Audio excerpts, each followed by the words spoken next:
Saturday, Saturday. Do what you want on Saturday. Watch cartoons, ride your bike, eat whatever the heck you like. Hey there, we live for Saturday. Good morning, friends and foes. Good morning, multiverse. This is Back at the Cereal Box, the pop culture podcast that celebrates the fun of the Saturdays of our youth. However, this morning, we are doing something a little bit different. We are part of the Multiverse fundraiser to benefit comic books for kids, sponsored by the Cereal Box Network, which is our network. And this morning, Aubrey, Willow, and I are going to be talking about cartoons, Saturday morning cartoons, but in comic book form. And who am I? My name is John Pyka. I'm the prophet of pop culture. You can call me Johnny Beyond if you dare. And this morning, in my bowl, I am eating Winterfest Fruity Pebbles because we're talking about Saturday morning cartoons in comic book form, and the Flintstones have a lot of iterations. Please welcome to the rec room, Willow Schuyler, all the way from Winnipeg, Manitoba, Canada. Good morning, Willow. Good morning. What's in your bowl? Absolutely nothing because I didn't have time. Oh, you're such a bad adult. And also from Tennessee, your wife's favorite redhead. It is the one, the only Aubrey Cavett. Good morning, Aubrey. And what is in your bowl this morning? Well, in my bowl this morning, John, I have Cocoa Crispy Rice from Cascade Farm. Oh, okay. Love that. Okay. That's fantastic. Before, but I'm going to be trying it. So yummy. All right. Outstanding. So, you guys, we have a short show today because we are part of the Multiverse fundraiser. So, we have a special guest who's supposed to be joining us. He mistook the time for 9 a.m. Central and not 8 a.m. Central. So I don't know if he is going to be able to make it or not, but we are all here to raise money for comic books for kids. So what is comic books for kids? That is a great question. I'm glad you asked. Comic Books for Kids provides comic books to kids in hospitals and cancer centers across the U.S. It's a place where we can all work together to make sure every child has a comic book. 100% of all proceeds go towards the kids. It's about making a difference, and while they're in the hospital, allowing them to fly like a superhero, battle dragons, or rescue teddy bears. We are in every state in the country and now support over 160 hospitals. Every month, we add more. Visit cb4k.org. Now, as awesome as that is, let's hear from the founder himself, Mark Weiss. My name is Mark Weiss, and I'm the president and founder of an organization called Comic Books for Kids. Our complete entire mission is dedicated to providing comic books to kids in hospitals and cancer centers. I've been passionate about comic books literally my entire life. I love the industry, I love the mythology of the characters, but I've always also wanted to give back. And it occurred to me that perhaps something could be done that would allow us to create an organization that allowed us to provide comic books to the kids in hospitals and cancer centers. And I asked them, I said, if we were to provide comic books to you, would you like them? Every hospital I called had the same story. Please do this for our kids. My goal at the time, a year ago, was to deliver 1,000 comics in a calendar year. By the way, I had no inventory. To 20 hospitals, which, by the way, I hadn't contacted, and bring on 2 publishers. That was my 2017 goal. As we wrapped up 2017, we shipped out over 8,000 comics last year to over 100 children's hospitals in almost every state in the country, and almost every publisher that is here today is working with us. Our community tab on our website shows stories from nurses, from children, from mothers of students, patients, children who have had their lives touched by the simple, small act of kindness of just giving them a comic book. The stories are incredible. You can't make this up. And if anyone had ever told me that we would be influencing people's lives by just these small acts of kindness, I don't think I would have ever recognized the impact. I feel very humbled and very flattered that we've been able to touch so many people's and children's lives. And I never thought the responsiveness would be what we are seeing. It's about letting kids be kids again. And it's about bringing comic books back to the kids.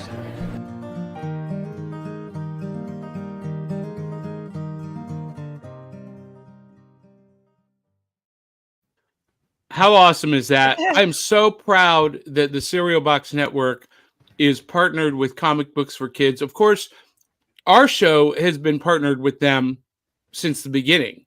But I've been crying since we interviewed him yesterday, and me and Kelly were just bawling by the end of the interview because he's an amazing guy.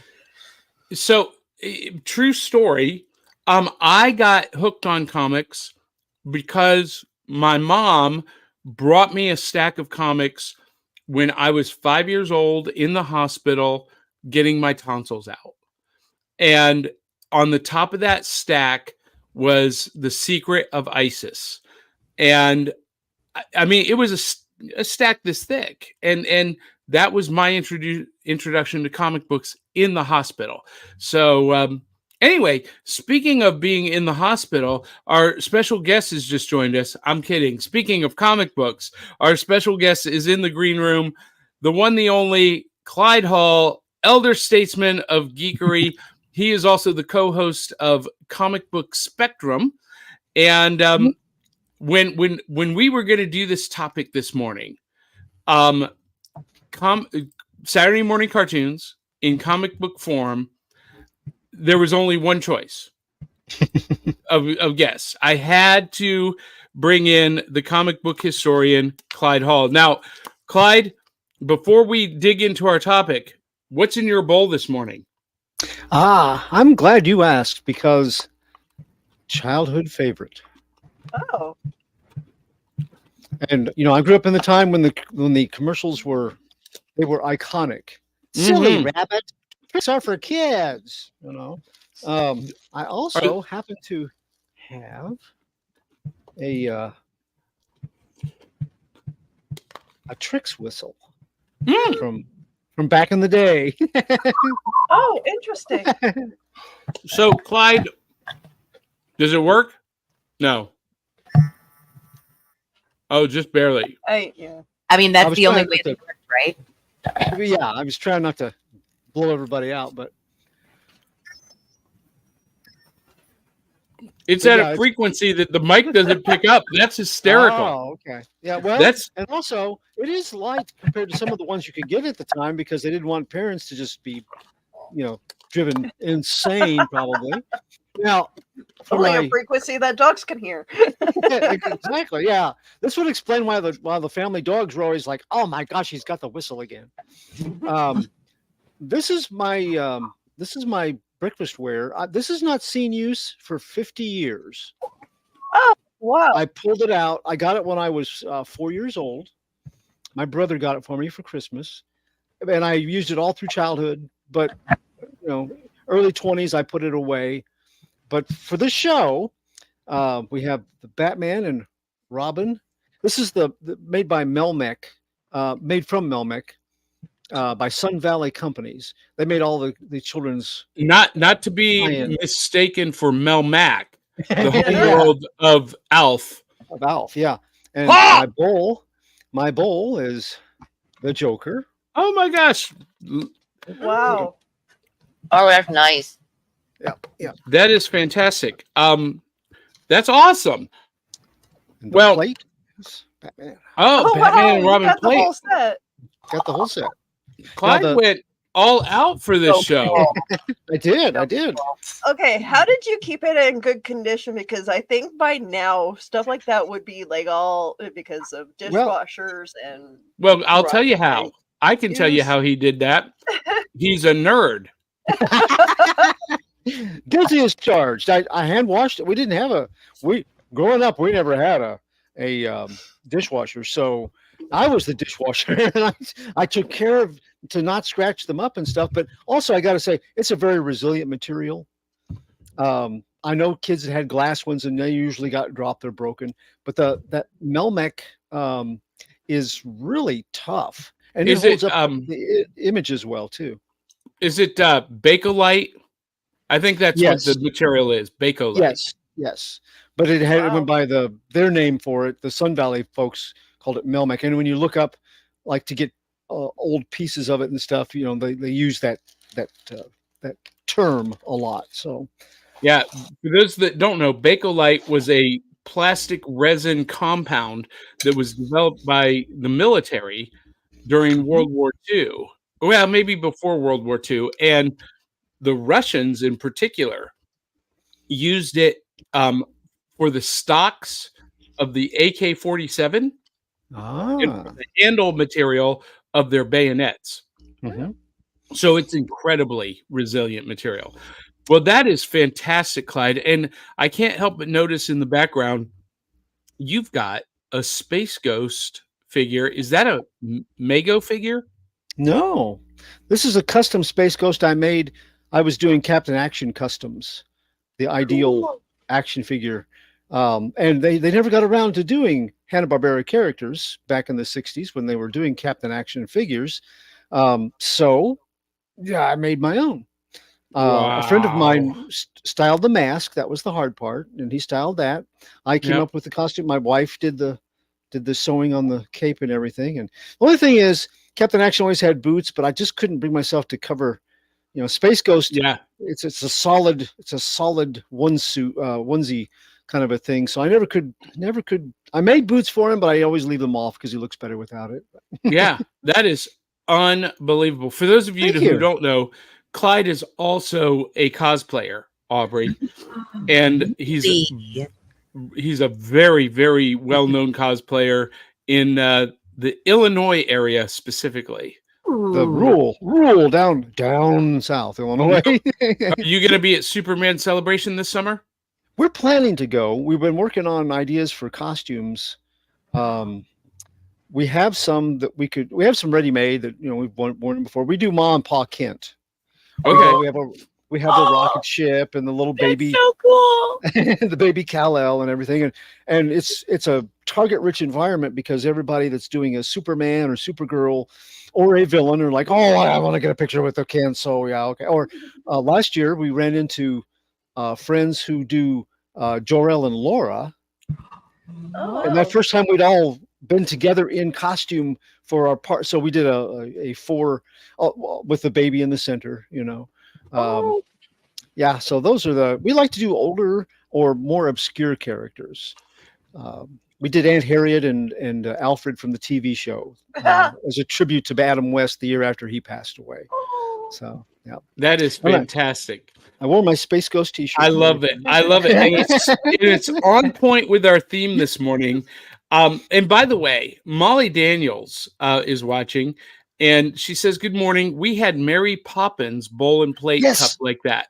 Yep, exactly. Same company and everything. Yep. Yeah. Now, one of my dreams for this show would be for our prizes from the cereal box, our new loot segment, to be able to show off a lot of that vintage cereal box prizes. Mm-hmm. However, I don't have any of mine. It's all gone long ago. And, unless I'm seeing it on eBay, I'm not finding very much of it out at the thrift stores or flea markets. But that's where our viewers can help. Our viewers can help. If you want us to show off a specific cereal box premium prize, send it to us. Help us out. If you see them at a flea market or if you see them at a thrift store, get them to us, because I would love to be able to pull those vintage cereal box premiums out of the cereal box. That's been my dream since day one, and it's just been prohibitive. So anyway,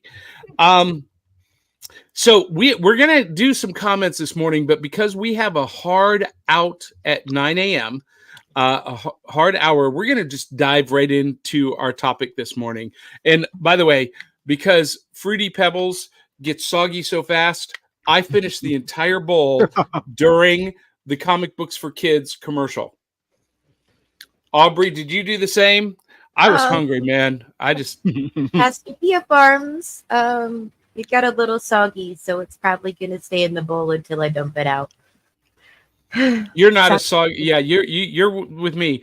I gotta have it crisp, so I'll finish it quick. But anyway, so let's talk about cartoons in comic book form. Now, Clyde, I sent Willow and Aubrey the link to the Wikipedia article about Dell Comics. Mm-hmm. And it wasn't until I was going through some images that you sent me that I forgot about Gold Key Comics. Oh, yeah.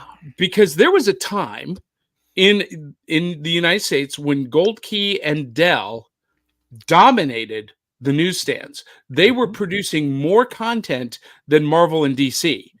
And any collector my age or older has a significant number of Dell and Gold Key comics in their collection, or did.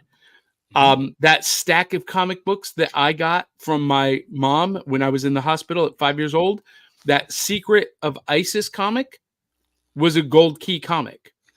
And Gold Key, I think, was later bought by DC. And so those characters from Gold Key were folded into the DC universe. But what about Dell? What happened to Dell Comics? Oh. Does anyone know? Willow, Aubrey, before Clyde shares his knowledge? Yeah, go ahead, Clyde. The best that I know, they because a lot of their stuff, they came to prominence with a lot of Disney stuff. Yeah. So I would say they were eventually folded into that. I'm not really sure. I don't know. That's not my. I have Dell. I've had Dell over the years, but I've never dug into the background of it like some of the others. But that would be my supposition. If anybody out there knows better or more, prove me wrong. Well, and alongside Dell and Gold Key, we had Harvey Comics and Archie Comics. And those four companies really were the predominant. That was the majority of the newsstand. And Marvel and DC had their place. But, for the longest time, it was Saturday morning cartoons in comic book form that dominated. And I had forgotten that until I started researching for this show. And I started going through my collection and through images. And even today, there's some great stuff being put out. So here's what I'm going to do. Clyde, in no particular order, I've popped up some images, and let's just go through these. And then I'm going to show off some newer stuff that is from my collection that people can get today and enjoy. And Aubrey, since you are a vintage comic hunter and you've got that great shop there in Columbia, I think it's what, Comic Book Emporium? Is that what it's called?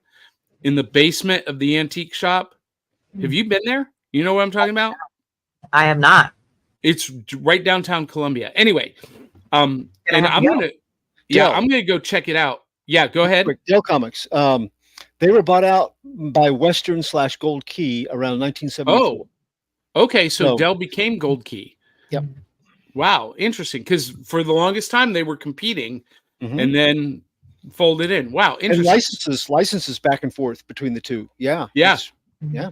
So interesting. So Aubrey, some of these that we're going to be showing off, they're going to go on your list for books to hunt down. Okay. So let's start here. This is a Dell, the new Terry Toons with Deputy Dog. Now, I remember. And you have that. You have that, Clyde. Yeah. Oh my gosh! Hold on. See, that's a Gold Key. Yeah. But yeah. Now, here's the funny thing about this. I had forgotten about Deputy Dog until we were doing this. And you can't forget about Deputy Dog. Yeah, and Muskrat. Deputy Dog. Yeah, he was a country bumpkin that. Yeah, and if the illustrations look familiar, the character models, those are Chuck Jones character models. Chuck Jones was the animation supervisor of Deputy Dog. Let's see, what else do we have here? Walt Disney Comics. We just mentioned that. I had so many of these as a kid, especially Scrooge McDuck, Uncle Scrooge comics. Those were probably the biggest stack that I had. Aubrey, Willow, did you ever have any of the Walt Disney classic stuff? That does look familiar. I think mostly I read my uncle's comics. Can we appreciate the price tag on that? 10 cents. 10 cents. I wonder if that's a Carl Barks.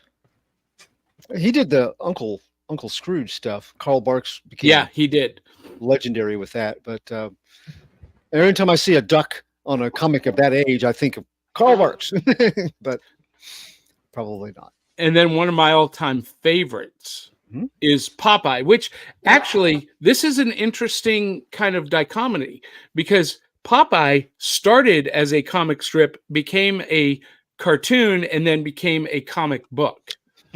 So, and by the way, those old comic strips from the newspapers, if you've ever read classic Popeye comics, they're so weird.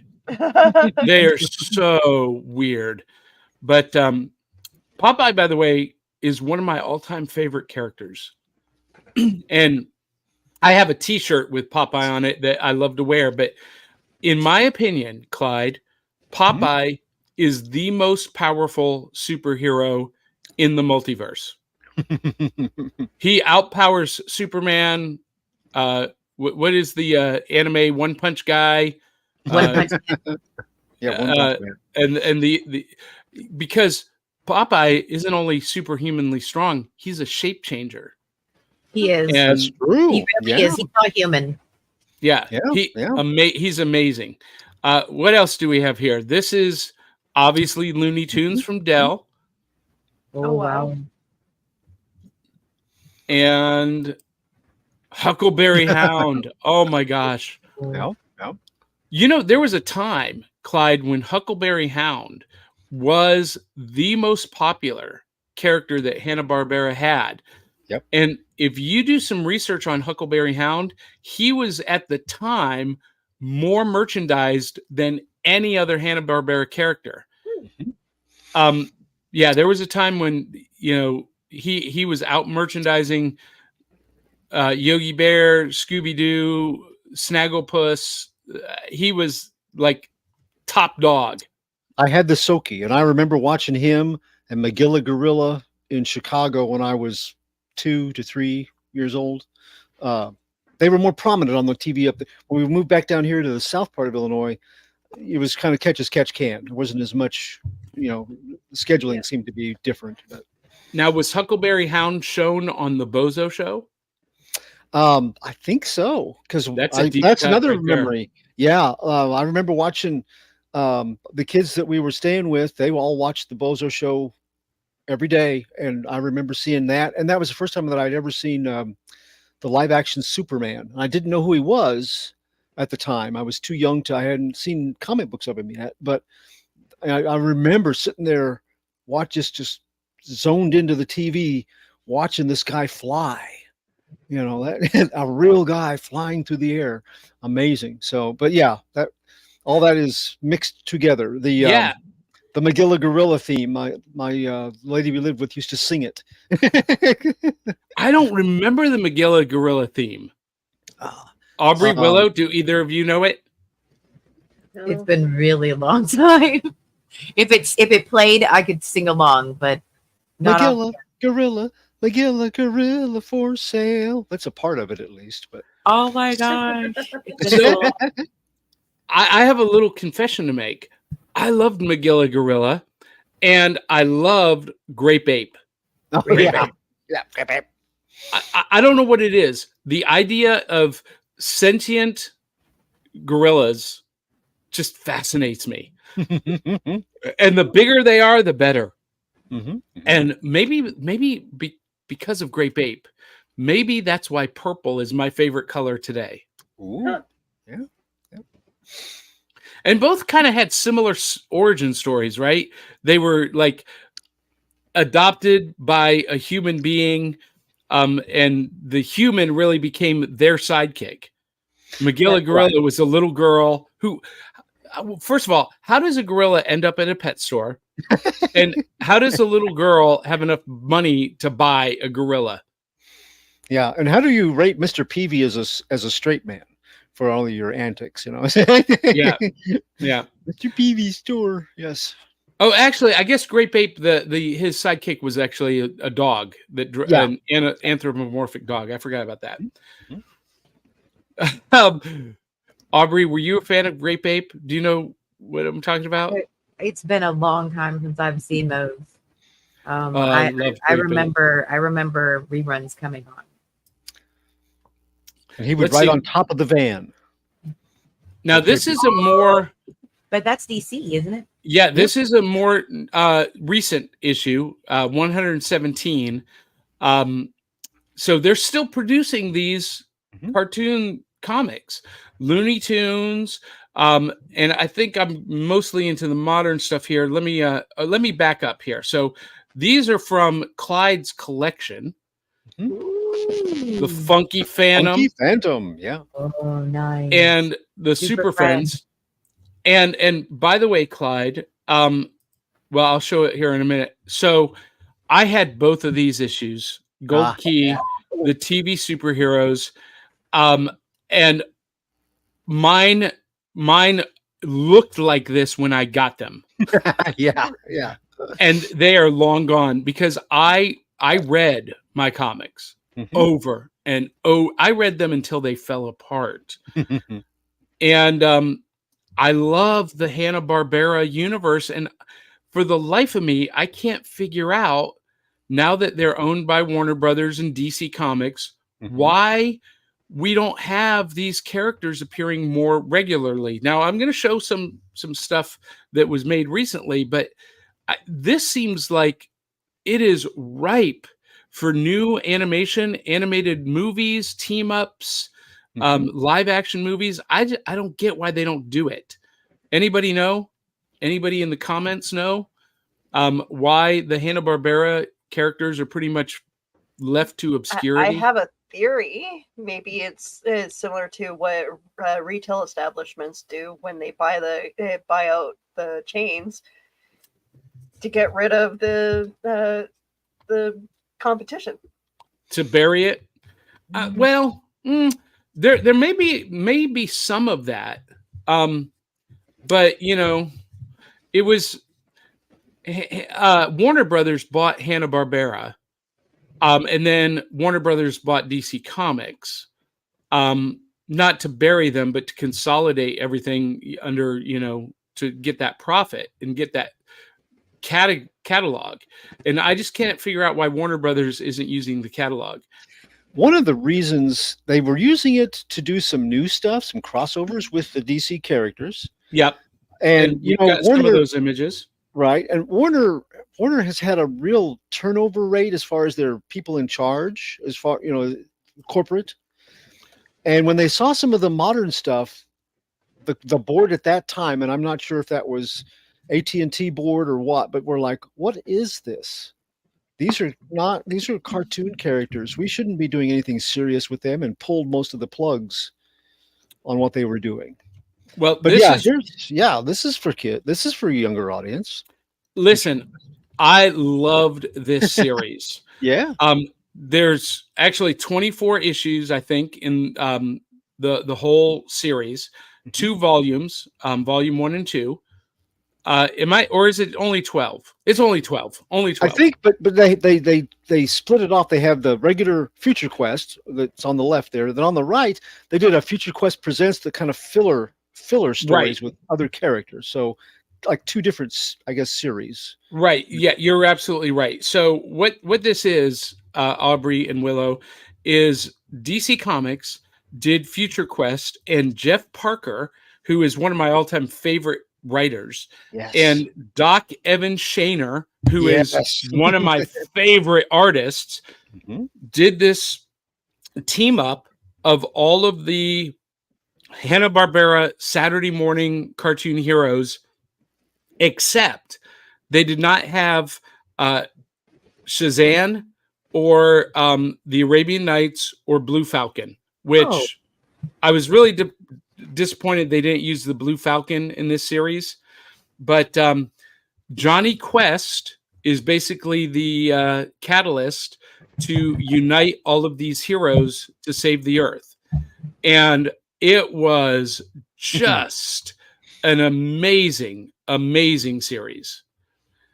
And they did Future Quest Presents, and let's see if I can find that image. No, these are the more modern things. Where's Future Quest Presents? I thought you sent that. On the first one, on the first one, the first picture you had with Future Quest, the second one there is the consolidation of, right there. Well, no. This is volume 1, Future Quest, and volume 2. So this volume 1 is issues 1 through 6, and volume 2 is issues 1 through 12. Right. I don't have the continuation of Future Quest to volume 2. I got Future Quest Presents volume 2. So yeah, that's what I have. I have a bunch of the Future Quest Presents. Okay. Now,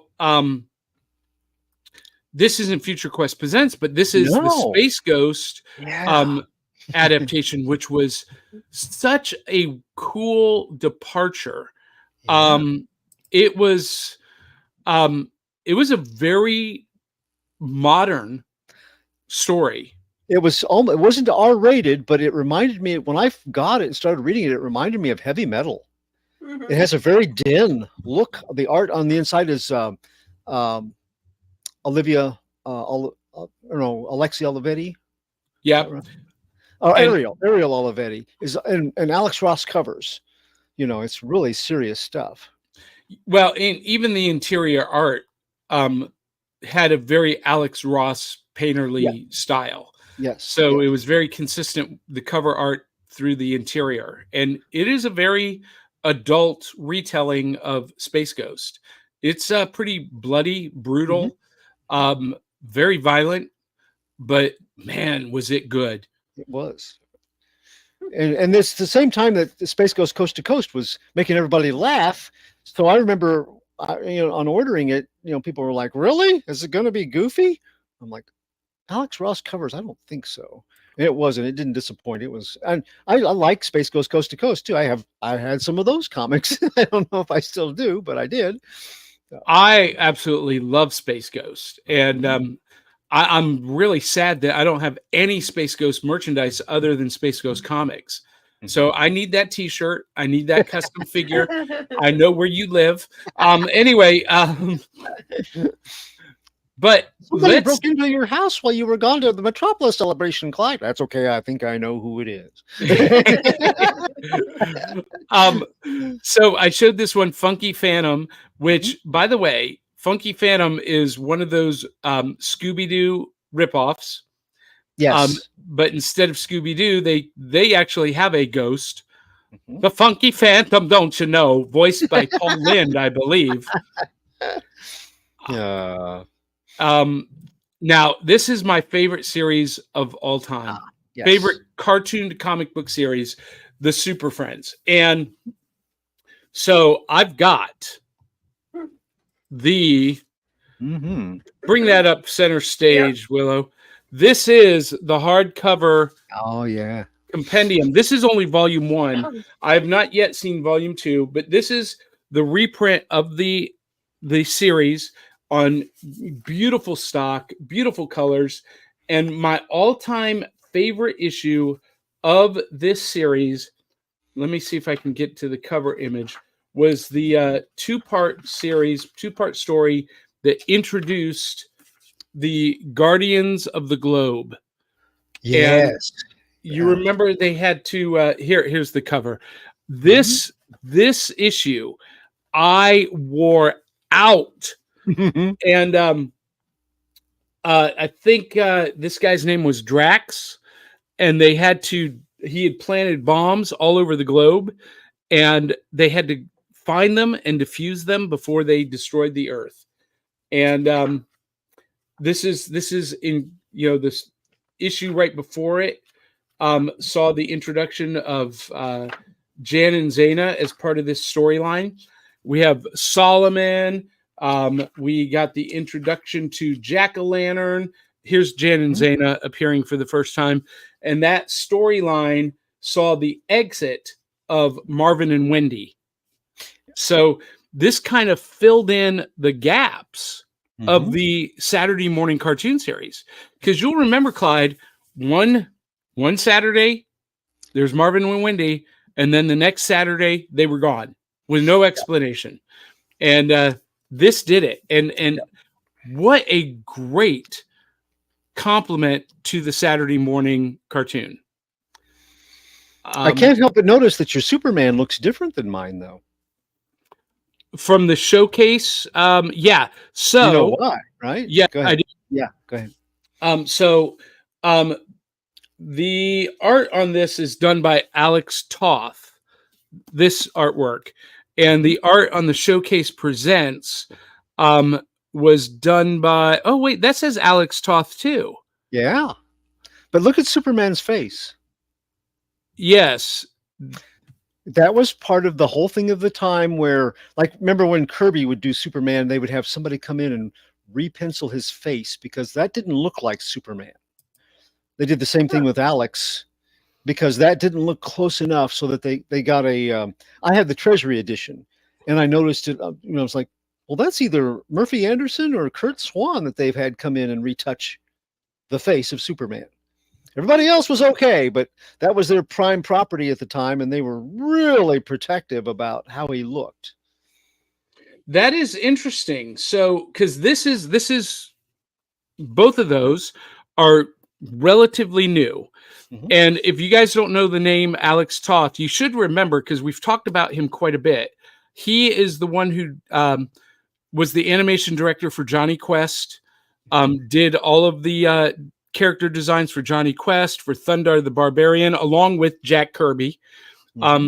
Alex Toth is really responsible for a large portion of our Saturday morning childhood. And I always bring this up because it's little known. If you get a chance, go out on the internet, find Space Angel, because that is Alex Toth. It's the Sinovox animations where they kind of move along. It's not really very animated in the lips. Yeah. They have live lips. It's part of the Clutch Cargo package and Captain Fathom. They did all those 3 cartoons. But Alex Toth did the artwork on Space Angel. That's where I fell in love with science fiction and space opera, because it's like old pulp illustrations. And you see his work where he took time. He didn't have to rush it so much like he did for animation. So it is beautifully detailed. Space Angel. Scott McCloud. Space Angel. Oh, Scott McCloud. Wait, not the Scott McCloud who did Understanding Comics. No. But he was. They went by Space Angel, but at the beginning it goes, now tune in for another exciting adventure of Scott McCloud, Space Angel, and the very exciting adventure. I have never heard of this. I've got something new that I've got to track down. Yep. Now I fell in love with his artwork then, and I still love it. So now, Aubrey, Willow, these are 2 that are currently on shelves. You can get these at comic shops right now. Scooby-Doo, Where Are You? Maybe not this specific issue, and Scooby-Doo Mysteries. And actually, this issue of Scooby-Doo Mysteries just came out 2 weeks ago. And I've got it in my hot little hands. Wow. Yeah, me too. And this is a phenomenal series, you guys. Clyde, I think this was your pick of the week last week, wasn't it? Yeah, it was. Yes. Charlie Fish he's a hidden treasure. Yeah. Child psychologist, excellent writer. He combines DC history and continuity with modern mystery stories, and he's masterful at it. And I just love it. He is one of these creators that is, utilizing the lore of not just the DC comic characters, but also the Hanna-Barbera characters. Yeah. Because there have been some cameos from other Hanna-Barbera characters in these. This is volume 3 of the series, by the way. There have been 2 previous 12-issue volumes. I was really super excited that this issue featured one of my favorite underrated superheroes, Deadman. Deadman. Do you guys know? And it made so much sense, that look, our circus is haunted by an aerialist who died on the high wire as Deadman, and I'm like, yeah, why did we never see that before? That's beautiful writing. Well, and you know what? This is one. Hey, Thiago, this is one that I didn't see coming. So most of those Scooby-Doo mysteries, you see who the villain's going to be coming a mile away. But I really thought this was Deadman, and I couldn't figure out, why is Deadman acting like a villain? Yeah. Why is he haunting the circus? I was like, what in the world is? And then they unmask him. I'm like, oh, of course, of course, it's not really him. But yeah. And then Batman turns out to be in disguise too, as the strong man. I did not see that coming in this. And that was a surprise for me, because normally I see it coming a mile away. Spoilers. Yeah, sorry, spoiler alert. But this is a phenomenal series. It's just fun, but it's a great read. It's super well written. And it's not the it's $2.99 instead of $4.99. So it's a perfect price point. And it's not so juvenile that adults can't enjoy it. It's just a super fun, light read, but it feels like it has some impact. Before the Batman Scooby stuff, they had Scooby-Doo Team Up. Yes. And same creative teams. Dario Brusella on the art is excellent. And they did a 2-part Justice Society of America time travel story. One of my favorite Justice Society stories ever. And that's holding it up in comparison to the JSA runs of the late 90s, early 2000s. And especially it's a great introduction for young readers to who the JSA, what the team was and how they were the first DC team. But go back, and if you don't have it, go back and get those two issues. They're really good. Yeah, you can actually there's I think 4 volumes of the Scooby-Doo Team Up that you can get in trade paperback form. Yeah. And they're on my wish list on Amazon, everybody. I'm just letting you know. Now, Aubrey, Willow, you guys have been very content to listen along. Any comments from the two of you so far? Well, Tabitha did mention TMT. TMT was originally a comic, not exactly meant for kids, and I happen to have the original graphic novel. Yes. Yeah. I just picked that up, Willow, a couple of weeks ago, or a couple of months ago, I guess, at a thrift store. Yeah. But, so talking about Teenage Mutant Ninja Turtles, that's absolutely right. It was a comic series first, then it became a Saturday morning series, and then it became a comic book series once again with the Saturday morning adventures. Yeah. And this is the trade paperback. This is volume 1. They're actually into volume 2 now. But it is just like reading the Saturday morning cartoon in comic book form. And IDW has done several of these. They did G.I. Joe. They've done here, let me show it. They did Dungeons and Dragons. Yeah. The Dungeons and Dragons Saturday morning adventures is phenomenal. Now this is the summer special issue, but it is the Dungeons and Dragons character, the Dungeons and Dragons story. This was a standalone story, but the Saturday morning adventures series is phenomenal. So this is really great. It's on shelves right now at comic shops. You can go out and grab these right now. So I did want to mention something and ask about if Johnny or Clyde had ever run into it, because I've never seen one of these comics. And while I was doing my little not deep dive, but little dive into Dell comics, because there's a lot, I found out about Lobo, which I had never heard of, a fictional Western comic book hero who's the African American and who apparently there's a controversy over who had the idea for Lobo. And I think it's, yes, there we go.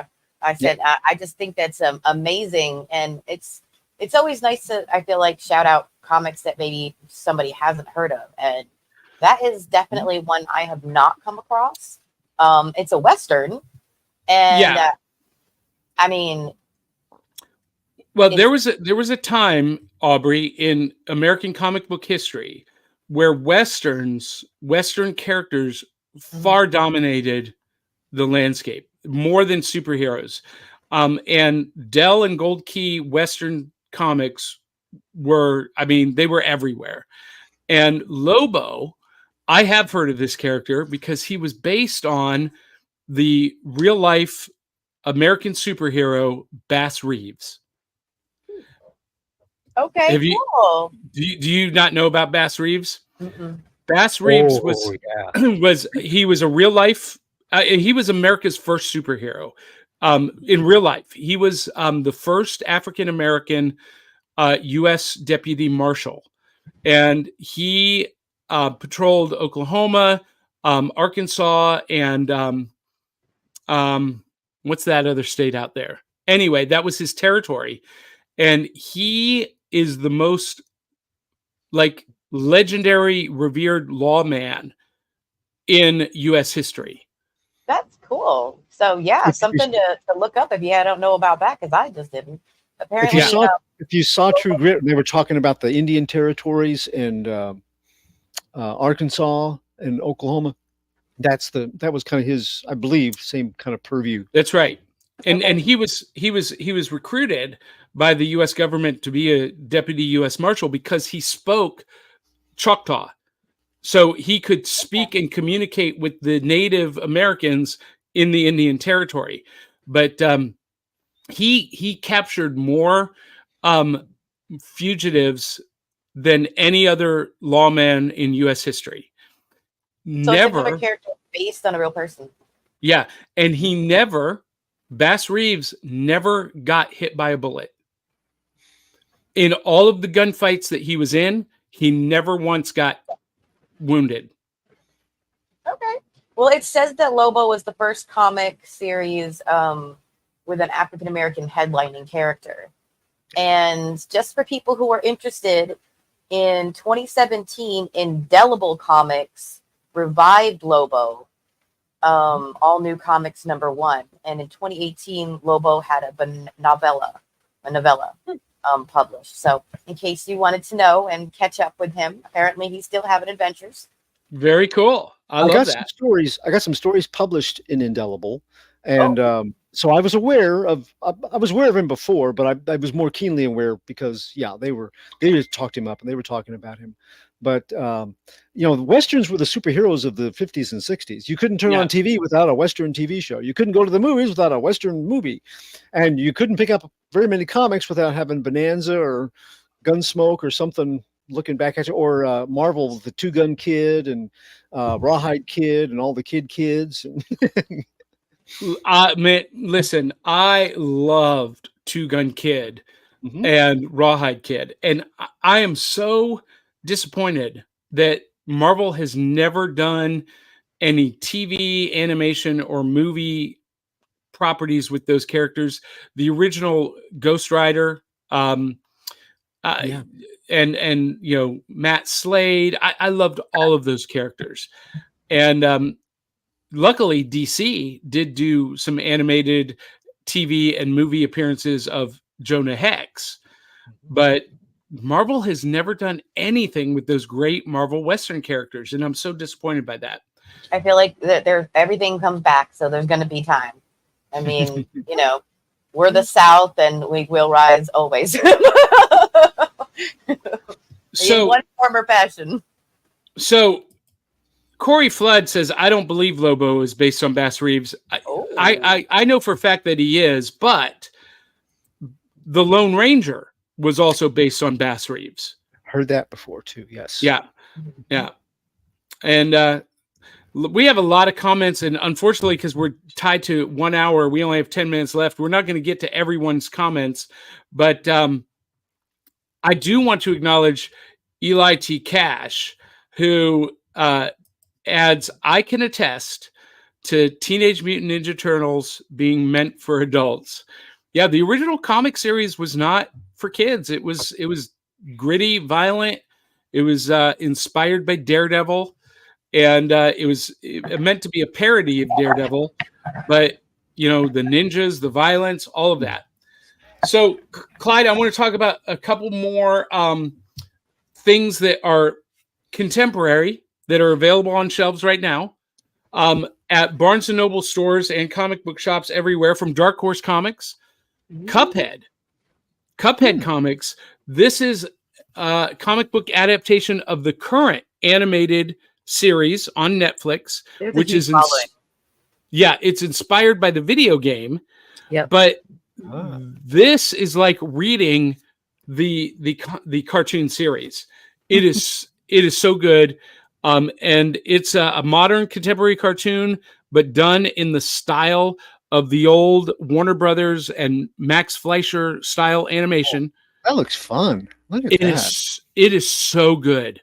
If you love classic cartoons and the way classic cartoons were written, with those levels of humor for the physical humor for kids, the more innuendo humor for adults, this is a laugh out loud series. It makes me laugh out loud, and reading the comic series is just like reading or watching the series, and I hear the voices of the characters in my head as I'm reading it. So Cuphead, lots of fun. Now, we can't talk about Saturday morning cartoons or cartoons in general in comic book form without mentioning maybe the king of cartoon comics. I'm talking about G.I. Joe. A real American hero. Yeah. That's right. Of course, created in 1984. This is issue 1. And this is a reprint from Skybound Image Comics, originally published by Marvel, but this is a facsimile reprint, printed just like it came out when it did. And just in case you didn't have one, you've got the original. No, this is Skybound also. Okay. I was just tickled that we pulled out a lot of the same modern stuff. Well, so because a lot of people, 1982, George corrected us. Yes. I should have known that because we just covered the animated series 2 weeks ago. Yeah. So, if you're looking for something contemporary modern, now this is a reprint of the original series from 82, but if you want a modern translation,